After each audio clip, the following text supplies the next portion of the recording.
Hello, and welcome, guys, to another podcast. You can't handle the truth, or can you? Mm, let's see. I hope you guys are feeling amazing. I hope you guys are enjoying life and learning and getting strength, right? Because strength is something that we need, and we need strength in numbers. Baron David Ward once wrote in a post, "Look, guys, this is just taking too long. I don't have 7 billion lifetimes to answer the same thousand petty and totally irrelevant questions for 7 billion people." So, here are the facts. Every government on this planet are outright criminals. 2, everything you know is totally wrong. Everything. Common law, Magna Carta, the birth certificate, the all caps name, all of that is irrelevant. We now have perfected means, which is totally unchallenged, to backcharge the criminals for millions. This is the open door to your world of utopia. So, why would anyone not be reading these files? Yes, the affidavit is foundation. How to use that in the real world is published in every real commercial lien. So take everything you know and bin it. You see, Baron David Ward just made an awesome post with all the pointers that you need, and that's just that. So I totally understand the frustration of creating a page and having all the documents in the file section and continuously repeating the same answers over and over again to different people, and sometimes to the same people. I've been in the groups for I don't know how long. I've done it myself. That's why I got rid of them. All of the groups I had, I got rid of them. You can no longer find me on Facebook, no longer there. You can no longer find me on Telegram, no longer there. I'm not wasting any of my time with the same petty questions over and over and over again. People bringing their frustrations, their fears, their lack and ability of taking action, that was draining the life out of me. So instead, I decided to start recording this podcast because I am more at ease this way. I can be myself. I don't have to be all nervous and irritated because people are pushing and pushing and taking and taking. And when you ask them, but what have you done? Where is your work? Why do you still continue to ask questions when you didn't do the work for yourself? How are you going to push forward if you don't know your strength? That was too infuriating at times. And because there is not much we can do, we can go and open people's brains and splash all the words in there and hope people will come to terms with it. That's not how it works. And I am glad that it doesn't work like that. Anyhow, move along. I came to the realization that people are too lazy and too comfortable in their own slavery mode that they cannot grasp that freedom is a page away, a word away, or even, the most important of them all, an action away. You see, where your attention goes, energy flows. Your energy flows. If you are a believer that your imagination creates your reality, I ask you this: where do you spend your energy with your imagination? Is it in worrying about something that didn't happen? Or is it creating a solution for something that might or might not happen? Leave your comments in the section below if you care. If you don't want to, that's fine by me as well. I totally get that what he was saying, we have to start somewhere, okay? And the post that I've read is goes back to 2020. And at that time, the group only had what 5,000 subs, and I know that at that time there was this thing going on, lockdowns, and it was during the Palermodemic, and there were, I think it was 35,000 that marched in London to beg. I mean, go figure, right? Um, but the thing is that if you look into that situation of those people going into London and march to beg, that's how quickly things can build. You might say 30 million is only a flea on an elephant's back. But to see to this satanic terrorists, that's half of this country. And can you imagine what effects and how quickly that would grow on the world when proof of winning is in full view? Can you imagine if those 35,000 people had the affidavit and were there to, not on a Sunday, of course, when they are working, in fact, and to serve that affidavit to those claimants? I mean, just think about it. Use your imagination to see how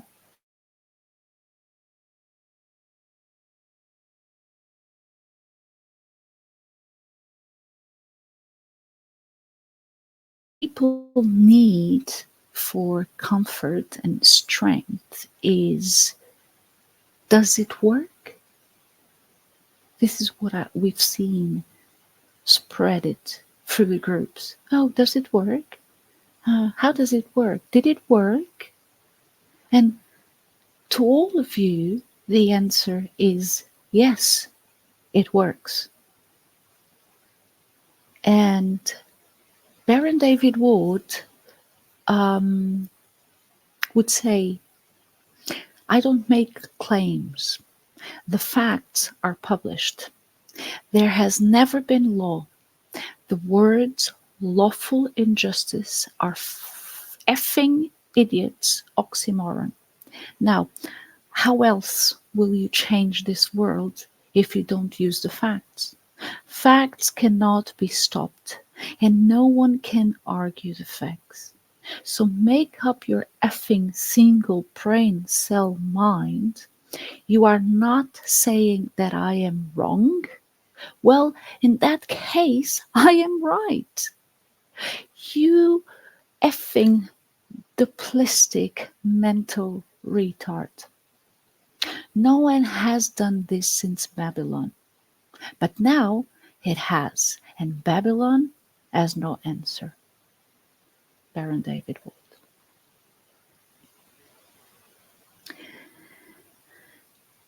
I will read you another post of him, and it says the not a post, it was an answer that he gives to someone. And it says the following: the affidavit is quite simple. I was sending it to idiots. The leans have to use correct language, one step at a time, one day at a time, no rushing. Take it steady. Well, first you have to deprogram and reprogram your own head. But then, oh my God, it's total devastation for the scum who are just people who shit down the pan and equally don't know. This is where the numbers of us matter.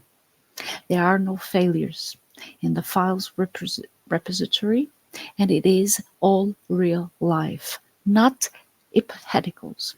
This is the Jedi Master training. Afterwards, you will rip the wind. Nothing can stop your Jedi Master pen. This is why you are in the group. But if you don't read, you will never know.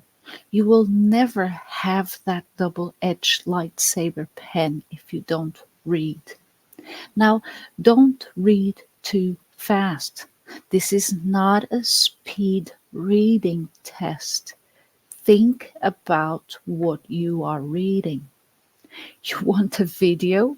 Then go watch the body language. This is what no fear looks like. That's the first ever securitized lean in my hand at the end of the video. What did I say? The first of many. That was the first of 38. My friends, what Baron David Ward is telling us is that it takes courage to take the first step. But once it's done, you will feel good about taking that step. You will feel a new force taking place inside of you. Yes, I'm still scared. I'm still in doubt sometimes, but nothing compared to what it was, and that's for sure. We have been doing this for a while now, and we all have been in different emotional stages of applying the affidavit. That is all part of the sinking of the affidavit inside of each one of us, differently, but surely.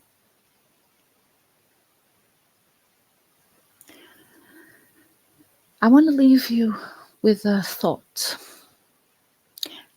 Our life is shaped by our mind, for we become what we think.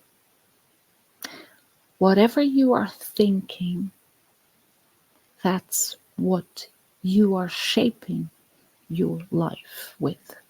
It's your thoughts. It's the way you feel about things. So at this point, you may ask, what's next? Well, what's next? Perhaps to respond to that, I have to go back in a couple of moons ago. And for those who've been following me here so far, you've probably already know that I kind of like to go to his story, yeah, constantly. Is one of the many things I like to observe, because if you want to know where you are going, you have to learn where you come from. And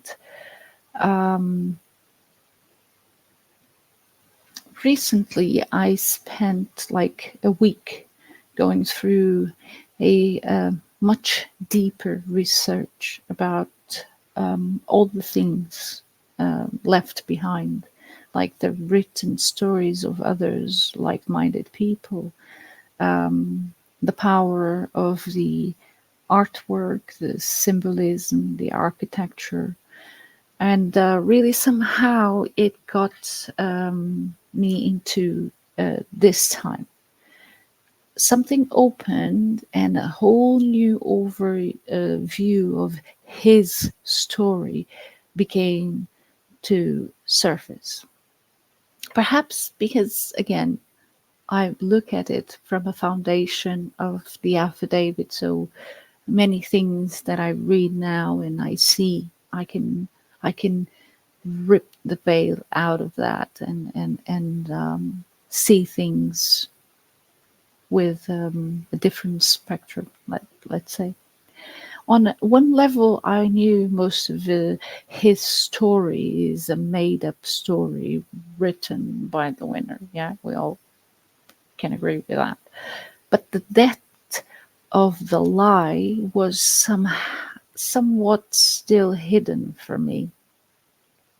And I guess this one um, is one of the effects of, I guess this is one of the effects of the affidavit. You go deeper into your research, and you want to know the facts, and you want to unveil the truth behind all of the things. So let's say the last 2 3 weeks I have been diving down onto another's kind of Alice rabbit hole, even further, if that's possible to happen. And his story is so far beyond a lie, and has to be shocking. It has to be shocking. Even the last 50 years is somewhat of a lie. 50, 100 years back, the lie gets larger. So before the 1900s, it actually might be close to 99% false. So, yeah, let that sink in. All of this started because, um, I'm from Portugal, and I've always had that feeling that this story from Portugal conquering and slave trading and all of that jazz, it doesn't sit right with me.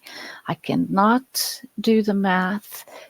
I mean, on the contrary, when you start doing the math, it doesn't add up, you see, because I mean, how can it be that so there was just like a little bit of land up to the north called Portugal, and how many men live there?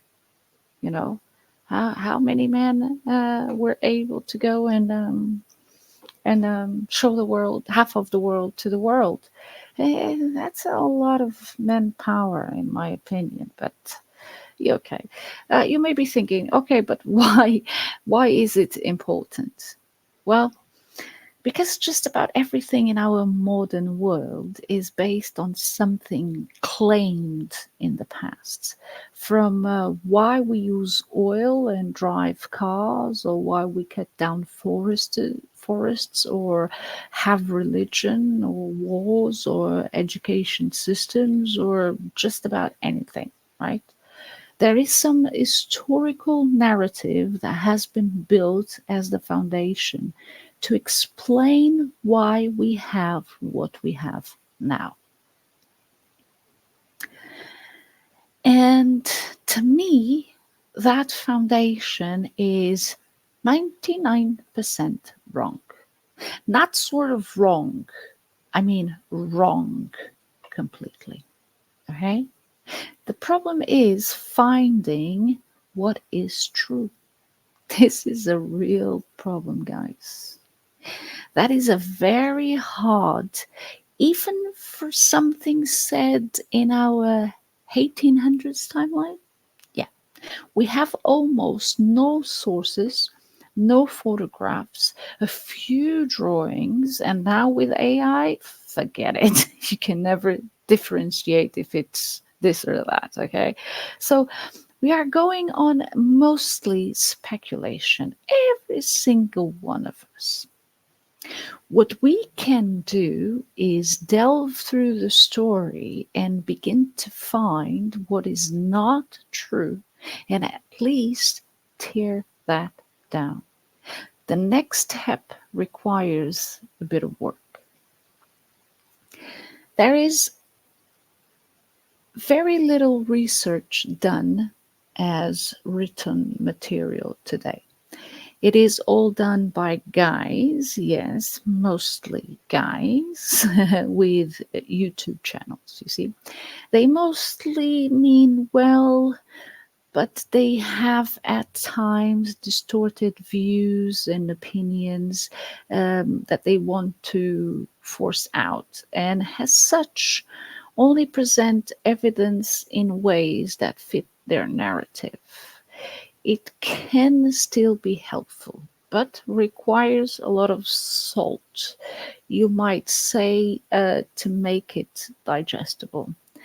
There are one or two that I think that are presenting a good, honest overview of what they are finding, and if you follow my channel, you probably know who they are because I've been sharing some of their work, and yeah, I kind of. But the thing is, what I don't understand with this YouTube players is, well, now I do understand, because after peeling so many onions, I was able to understand that all of these people with big platforms on YouTube that get so many views, which for me, I don't see it like that, because when I go to their lives and I see they have like 124K or whatever, but they only have like 1,000 people in their lives, I'm like, yeah, could that be the reality of your channel? Well, I'm just saying, you know, I'm just saying, I see it for myself. Yeah, I had a group on Telegram, and many times I did that. I did that statistics. You see, I had like suppose 1,000 and only 10 people coming to the lives. I mean, come on. I know, yeah, everybody's on the different timelines and all that jazz, yada, yada, yada. Yeah, I can agree that. But even that, you will see that the difference between the views after the show and during the show and all of that, it tells me that there is an algorithm thing going on here, you know. And even with my channel, YouTube told me a couple of months ago that I was eligible to, like, yeah, get the thing for my channel, and I was just like, no, that's not my intention. I don't care about it. Who has to come to my channel will come. Who doesn't, it doesn't. I mean, it's not a big thing. I don't care, to be honest. And that's not my main focus, after all, you see. And from what I was able to perceive as well, is that most of these platforms, they have what they call the patrons and all these people that when they have ads on their videos and all of that, is like a source of these people to influence their content. I mean, I don't see how these companies want to influence my content, because I'm pretty much putting everything.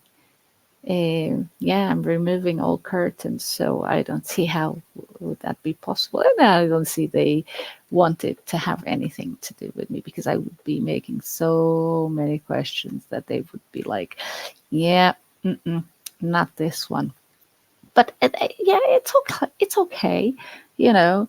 Um, I'm just here, trying to figure it out things, and I'm here trying to find things for myself, what resonates with my inner self and what doesn't.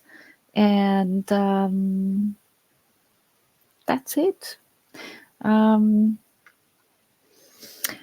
the right towards the truth of who we are, where we are, and why things are as they are here in this dream, for me, continues. So it's not like, oh, I've got it all figured out. I know everything. No, I don't know nothing about nothing. And I've wrote a book about that.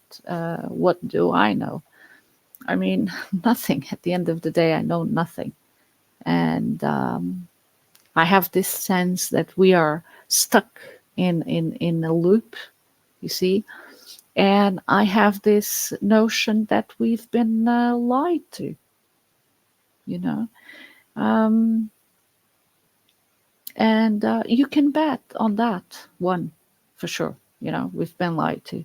From the historical period between 1851 and 1920, there is no exception. During that time, the great expositions, the so-called fairs that were built worldwide, you know, like the Chicago 1893, the Paris in the 1900s, the St. Louis in 1904, the San Francisco in 1915. This giant, these giant things, you know, up to 1,200-acre expos. They were built in impossible times, you see, of less than 2 years. That's what they say. That's what the narrative says. Then, following the end of the event, they were purposely destroyed and thrown into the landfills.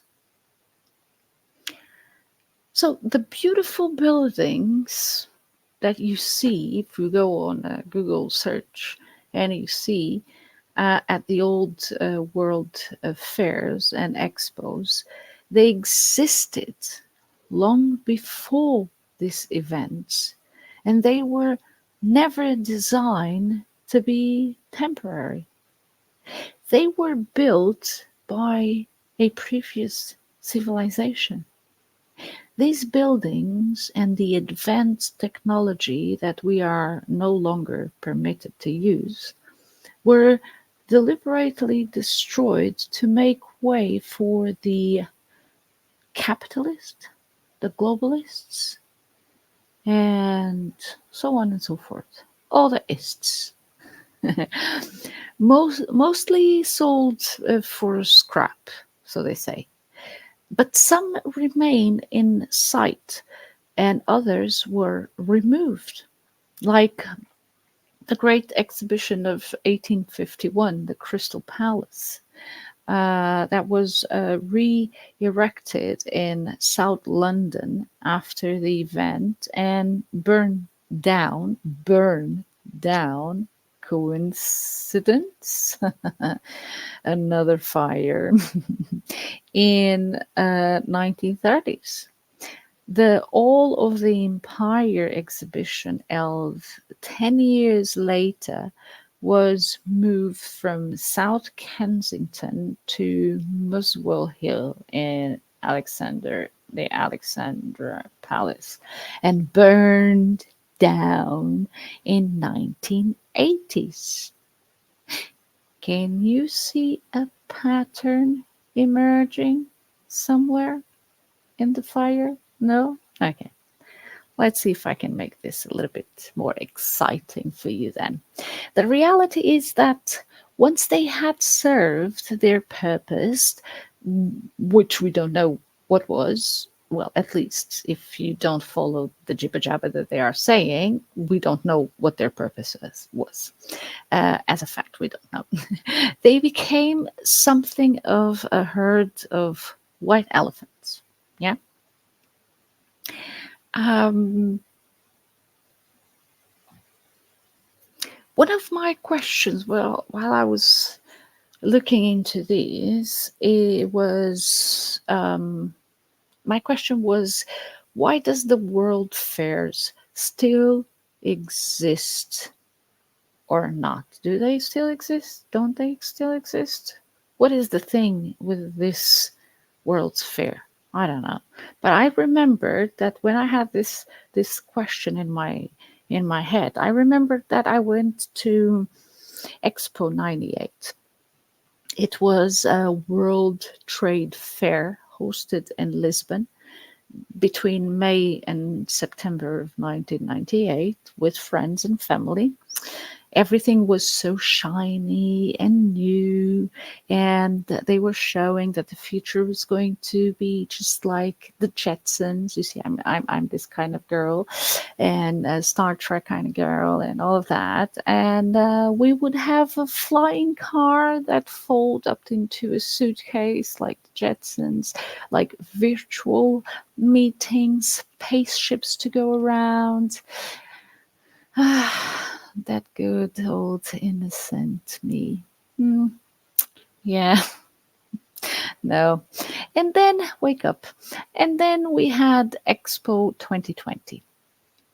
It was a World Expo hosted in Dubai, yes, in the United Arab Emirates.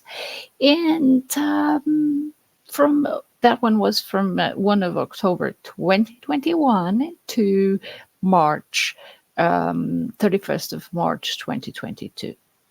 And you know why it didn't happen in 2020, right? Well, it didn't happen because you know it. What happened in 2020? So 2021, because we had a spook in 2020, right? Okay, moving on. So I bumped into a video from one of the earlier researchers on this topic. Maybe it was John Levi. Uh, Maybe not so sure who it was, but the topic was on the Chicago expositions, and it was strange to see it. It was really, really strange to see that video at first, for me, anyways. Perhaps because I never thought about the subject in that manner.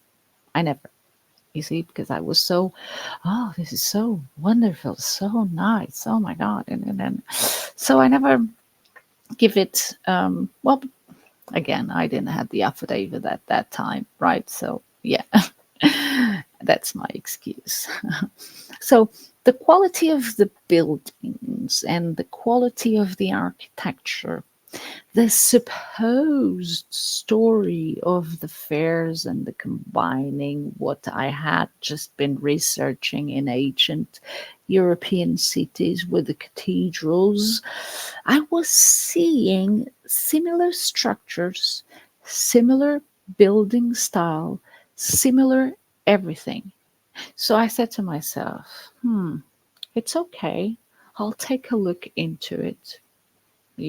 And yeah, once I began to dig into the fact that there were hundreds of these world fairs, particularly being built between the 1850s and 1915, 1920, at the end of the First World War, all over the world with giant sites. Hmm. We are talking about 500, 700, 1,200 acres.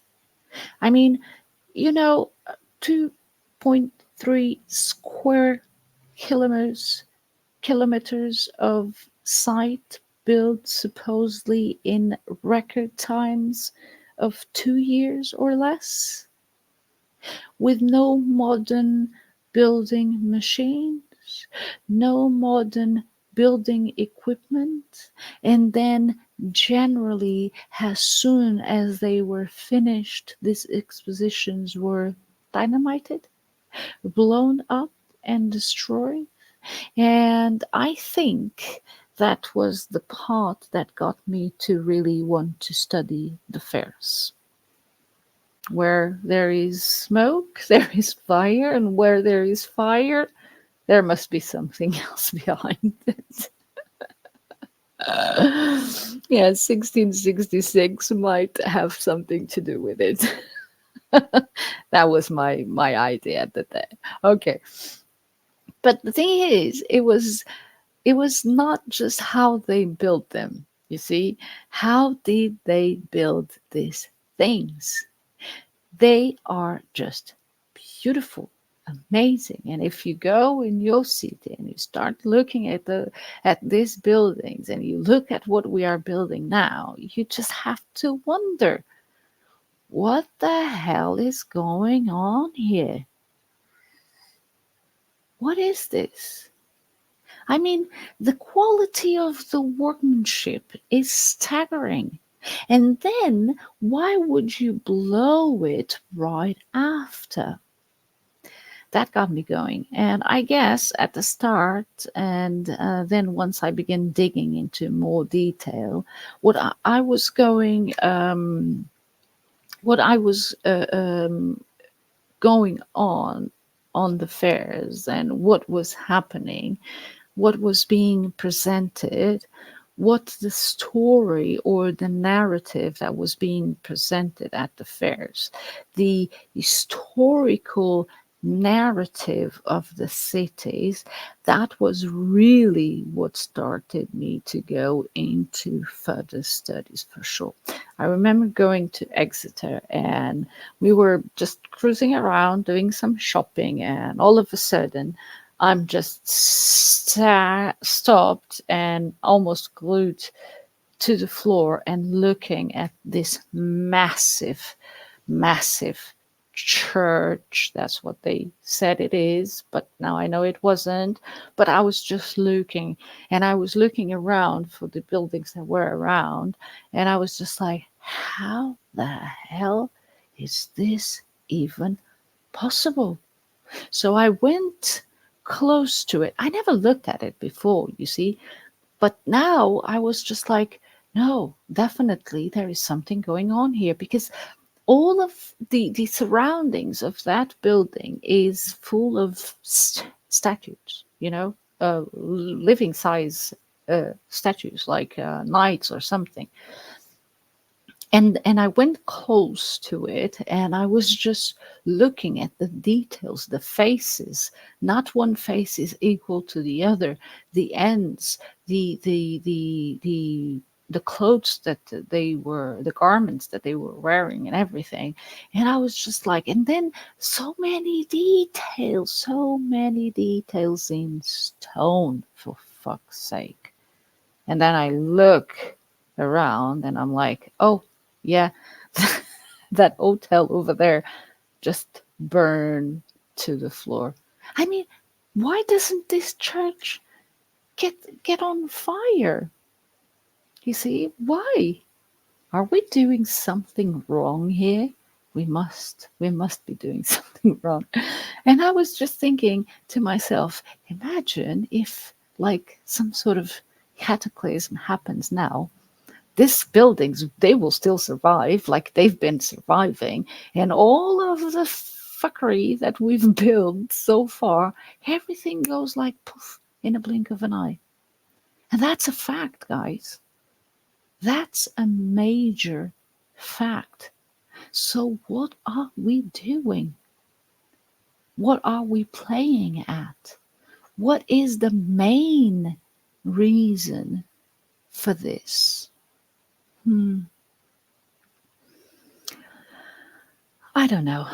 I really don't know. I am still trying to figure it out, but I will leave that for another entertainment podcast. So I'll see you on the next one. It was good to be here. And yeah, remember, question everything.